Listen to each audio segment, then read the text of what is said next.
Hello, my name is Stephen Sharko, and I'm going to present to you today on the British Agricultural Revolution. Before we get into the specifics of the British Agricultural Revolution, it's important to even address what actually was the British Agricultural Revolution and how did it begin in the first place. Well, the British Agricultural Revolution refers to the period of change from the traditional to the modern farming systems in Britain that had occurred between the mid-1600s and the late 1800s. New patterns of crop rotation and livestock utilization had paved the way for better crop yields, a greater diversity of wheat and vegetables, and the ability to support more livestock. These changes impacted society as the population became better nourished and healthier. Agricultural output, additionally, grew faster than the population over this 100-year period, and the productivity remained thereafter among one of the highest in the world. Several factors had in fact facilitated the revolution, the first being acts of parliamentary legislation regarding land enclosure, which we'll touch on later in this presentation. Additional factors had included the increased availability of farmland, a favorable climate, more livestock, and improved crop yield, all of which again we'll touch on later in the end of this presentation. Additionally, however, the formation of agricultural societies, which led to the spreading of ideas, had also facilitated innovation during this time. In particular, the sort of innovative ideas came about, such as the Norfolk four-course rotation. As I touched upon in the previous slide, the British Agricultural Revolution had given birth to many new innovative ideas and inventions. In particular, one of the most important innovations of the Agricultural Revolution was the development of the Norfolk four-course rotation. The Norfolk system, established in Norfolk County, England, had consisted of wheat being grown in the first year, turnips in the second, followed by barley with clover and ryegrass undersown in the third. The clover and ryegrass were cut for feed or grazed in the fourth year, and in the winter, the cattle and sheep were fed the turnips. Now, in order to break down this method of farming for you, I want to first touch on its history. The way that this method came about was that the farmers in Flanders, which is old-time France, or now known as current-day Belgium, had discovered a more effective way of farming than the previously used 2- or 3-field crop rotation systems. The farmers invented the 4-field crop rotation system, which allowed farmers to essentially restore soil fertility and restore some of the plant nutrients which had been removed with the crops, using turnips and clover as forage crops to replace the 3-year crop rotation fallow year. So the reason the farmers had used turnips, which was because it helped keep the weeds down, and they had used clovers because they acted and made as excellent pasture and hay fields, as well as green manure when it was plowed under after 1 or 2 years. Additionally, the use of clover and turnips acted as great forage crops for the animals, which allowed them to survive through the winter, which also led to an increased production of milk and cheese and manure, which was produced from the animals. The mechanization of agriculture was also a key factor of the agricultural revolution. New tools such as the Dutch plow were invented to improve the efficiency of various agricultural operations. And by 1770, the Dutch plow was the cheapest and best plow available. It had actually spread to Scotland, America, and France, and it may have been the first plow to be widely built in factories and the first to also be commercially successful. Additionally, there were a few more important innovations and developments that categorized and occurred during the Agricultural Revolution. Particularly in the mid-18th century, 2 British agriculturalists named Robert Bakewell and Thomas Coke introduced selective breeding as a scientific practice. The practice of scientific breeding basically meant breeding 2 different animals with particularly desirable characteristics or traits, and using inbreeding, which is the mating of close relatives, to stabilize certain qualities in order to reduce genetic diversity. The 2 primary animals used for this scientific experiment were sheep for their wool and cattle for their beef. And slowly, as more and more farmers followed Bakewell's lead, farm animals increased dramatically, not only in size, but also in quality, which led to increased production of food. Additionally, the Enclosure Act, which was the process that ended traditional rights on common land formerly held in the open field system and restricted the use of land to the owner, is one of the main causes of the agricultural revolution and a key factor behind the labor migration from rural areas to urban city centers, which were being, at the time, industrialized. So the aim of the system was to not separate the farmers from the urban city centers. It was in fact to establish separate chunks of land to allow for efficient and economical utilization of the land. The Acts laid the foundation for a land owning system in Britain, and large tracts of land essentially were utilized for agricultural purposes, therefore increasing the productivity seen on many different farmlands. However, the process of enclosing property meant that fewer farmers were needed to work the same land, leaving many villagers without land and grazing rights, which led to many of them moving to urban areas, as previously mentioned, in search of work from the emerging factories of the soon-to-be Industrial Revolution, which I'll touch on later in this presentation. Lastly, another important development which facilitated the agricultural revolution was the introduction of new food types.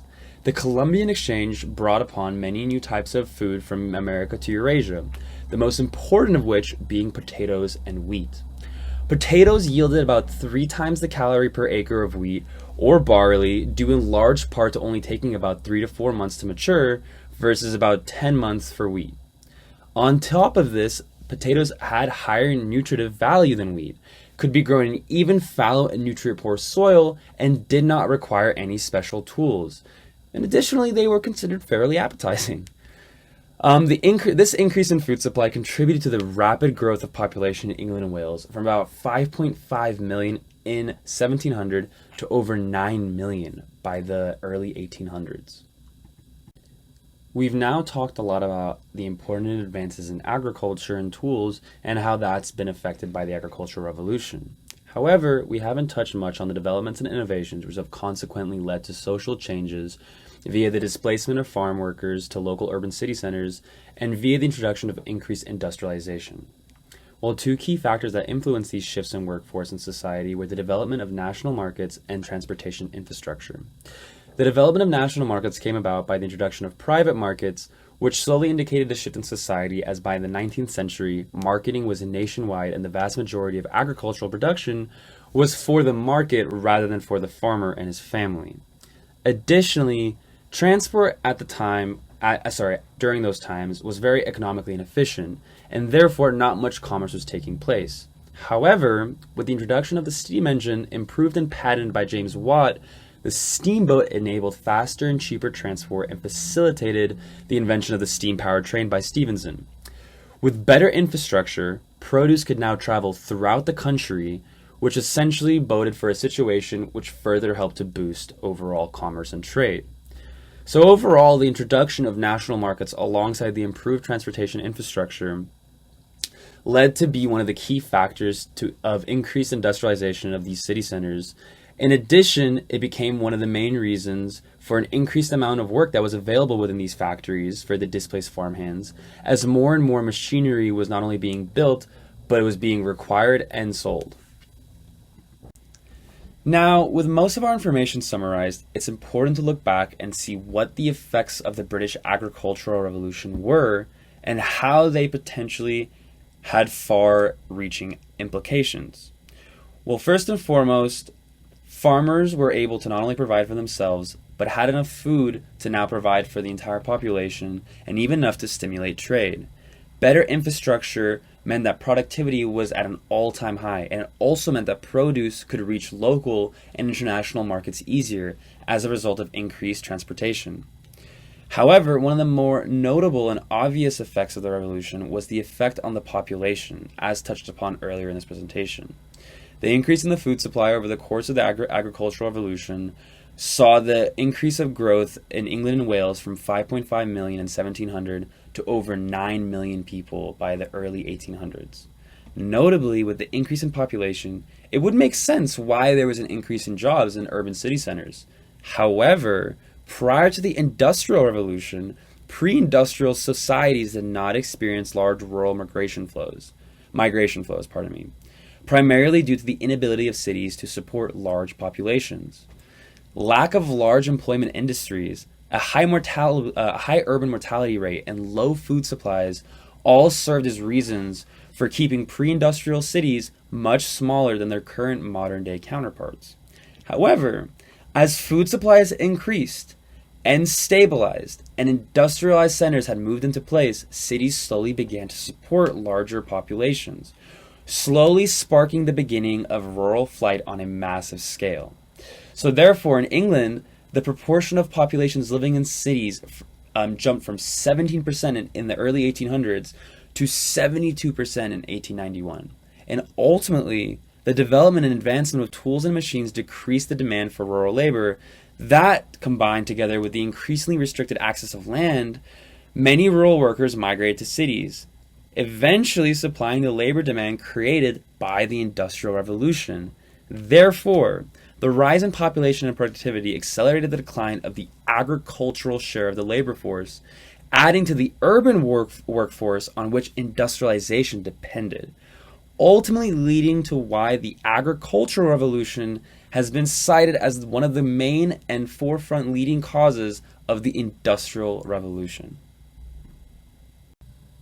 To end this presentation, I wanted to encapsulate all of the importance of the British Agricultural Revolution and its significance and characteristics. In fear of repeating myself, I've gone ahead and summarized most of the important information. The British Agricultural Revolution is renowned and important as it saw the invention of many new agricultural innovations, such as the Dutch plow or the Norfolk seed for crop rotation, and technological advances in machinery, which led to the production of factories. Many new workers also during this time period took on urban jobs, which facilitated urban growth and production, making Britain one of the pioneers of the industrial era. Additionally, Britain also saw an increase in productivity during this time of agriculture, and as a result remained one of the most productive agricultural forces even after the Revolution. Finally, the British Agricultural Revolution provided the background for the Industrial Revolution to take place, despite the fact that the Industrial Revolution would have still occurred without the Agricultural Revolution. It would have occurred at a much, much slower rate. Thank you very much for taking time out of your day to watch and listen. Hope you have a great day.